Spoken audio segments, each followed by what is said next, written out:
Hello friends, पिछली video में हमने तत्सम तद्भव और तुर्की भाषा, फ्रेंच भाषा ये सब पढ़ लिया था। अब हमें शंकर शब्द पढ़ना था, जिसमें लिखा हुआ है कि हिंदी में वे शब्द जो अलग अलग भाषाओं के शब्दों को मिलाकर बना लिए गए हैं संकर शब्द कहलाते हैं।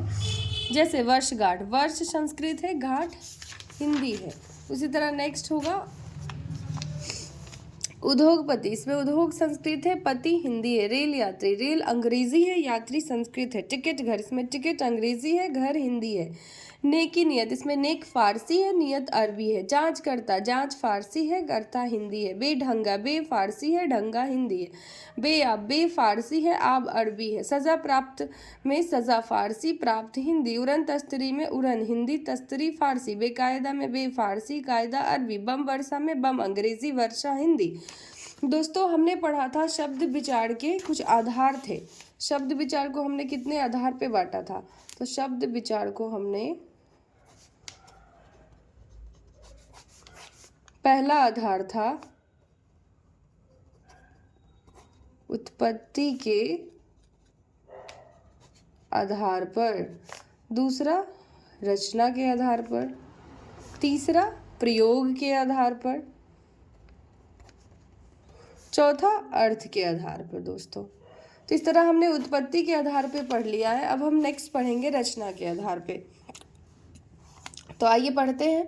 नए शब्द बनाने की प्रक्रिया को रचना या बनावट कहते हैं। जो नया शब्द के बनाने की प्रक्रिया होती है दोस्तों, उसी को रचना या बनावट कहते हैं। तो बहुत सिंपल बात है।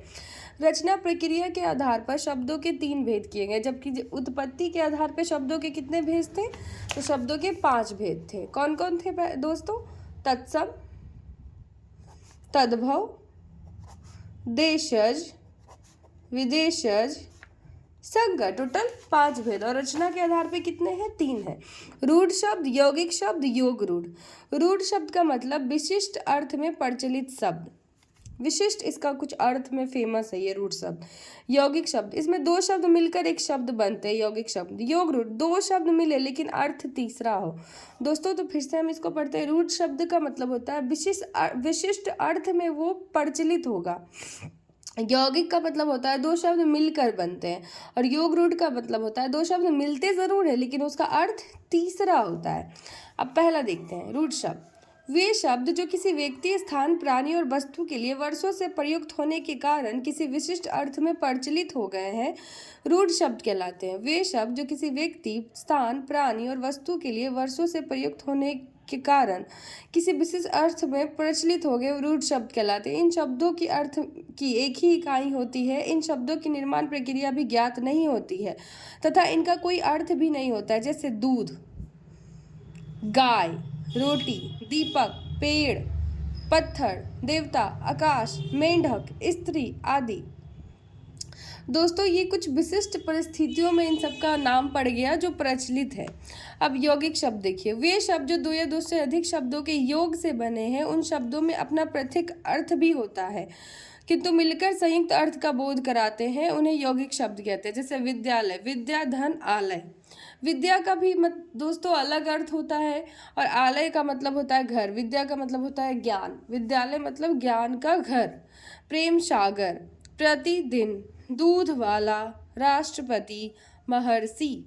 अब आते हैं योग रूढ़। योग रूढ़ दोस्तों वे यौगिक शब्द जिनका निर्माण पृथक पृथक अर्थ देने वाले शब्दों के योग से होता है किंतु वे आपस में मिलकर किसी एक विशेष अर्थ का ही प्रतिपादन करने के लिए रूढ़ हो गए हैं। ऐसे शब्दों को योग रूढ़ कहते हैं। जैसे पीताम्बर।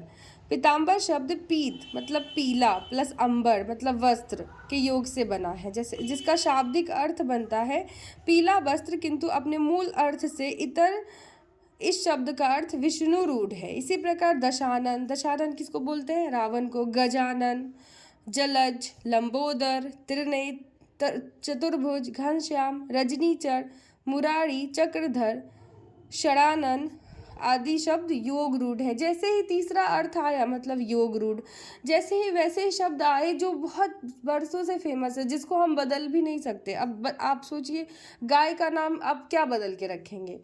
अब तो दूध का नाम आप क्या बदल के रखिएगा। लेकिन जो यौगिक शब्द होता है उसमें क्या होता है कि 2 शब्द मिलकर बने होते हैं। प्रतिदिन, प्रति रात, प्रतियोग, इस तरह से। इसमें क्या होगा, एक तरह से बहुब्रीहि समास या कर्मधारय समास से योग रूढ़ होता है, उसका कुछ तीसरा मीनिंग होता है दोस्तों। जैसे आप स्कूल में होते हैं तो कभी कभी आपके टीचर आते हैं और बोलते हैं कि आपके पेरेंट्स आए हैं, तो आप समझ जाते हैं कि या तो मम्मी आएंगे तो पापा आएंगे। अगर दोनों आए हैं या फिर कोई अकेला आए तो कोई थोड़ी बोलने जाता है कि मम्मी आए, आपके पेरेंट्स आए। तो पेरेंट्स का एक तीसरा अर्थ ये भी तो होता है कि अच्छा हमारे गार्जियन आए हैं, है ना। उसी तरह योग रूढ़ होता है। अब तीसरा देखते हैं दोस्तों, प्रयोग के आधार पर। प्रयोग के आधार पर, प्रयोग अथवा रूप परिवर्तन के आधार पर हिंदी में शब्दों के दो भेद हैं। उत्पत्ति के आधार पे कितने थे? 5 थे। रचना के आधार पे कितने थे? 3 थे। अब प्रयोग के आधार पर 2 भेद हैं, विकारी अविकारी।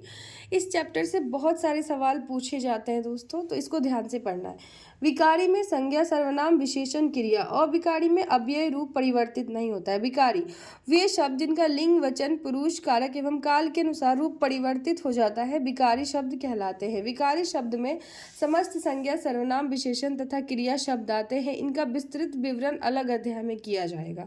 अब ये किताब ही कह रहा है कि इनका जो विवरण है हम अलग अध्याय में करेंगे विकारी शब्द का। अविकारी या अव्यय शब्द वे शब्द जिनका लिंग वचन पुरुष कारक एवं काल के अनुसार रूप परिवर्तित नहीं होता, अविकारी या अव्यय शब्द कहलाते हैं। इन शब्दों का रूप सदैव वही बना रहता है, इसीलिए इन्हें अव्यय कहा जाता है। अविकारी शब्दों में क्रिया विशेषण, संबंध बोधक, समुच्चय बोधक तथा विस्मय आदि बोधक आदि अव्यय आते हैं। अब चौथा देखते हैं दोस्तों, अर्थ के आधार पे। अर्थ के आधार पे 9 भेद किए गए हैं। एकार्थी शब्द, अनेकार्थी शब्द, पर्यायवाची, विलोम शब्द, श्रुतसम शब्द समूह के लिए एक शब्द, समानार्थक प्रतीत, समूहवाची, ध्वनार्थक शब्द। एकार्थी शब्द जिन शब्दों का प्रयोग एक ही अर्थ में होता है उन्हें एकार्थी शब्द कहते हैं। जैसे दिन, धूप, लड़का, पहाड़, नदी, इन सब का प्रयोग एक ही शब्द में होता है। अनेकार्थी शब्द जिन शब्दों का अर्थ एक से अधिक होता है, इनका प्रयोग अलग अलग अर्थ में प्रसंगानुसार किया जाता है। जैसे अज, अमृत, कर, सारंग, हरि। पर्यायवाची शब्द वे शब्द जिनका अर्थ समान होता है, इसके अंतर्गत किसी शब्द के समान अर्थ को प्रतीत करने वाला, अर्थ की दृष्टि से लगभग समानता रखने वाला शब्द पर्यायवाची कहलाता है। जैसे अमृत, पीयूष, क्षुधा, अमी, सोम आदि शब्द अमृत के समानार्थी हैं, अतः ये शब्द अमृत के पर्यायवाची शब्द हैं।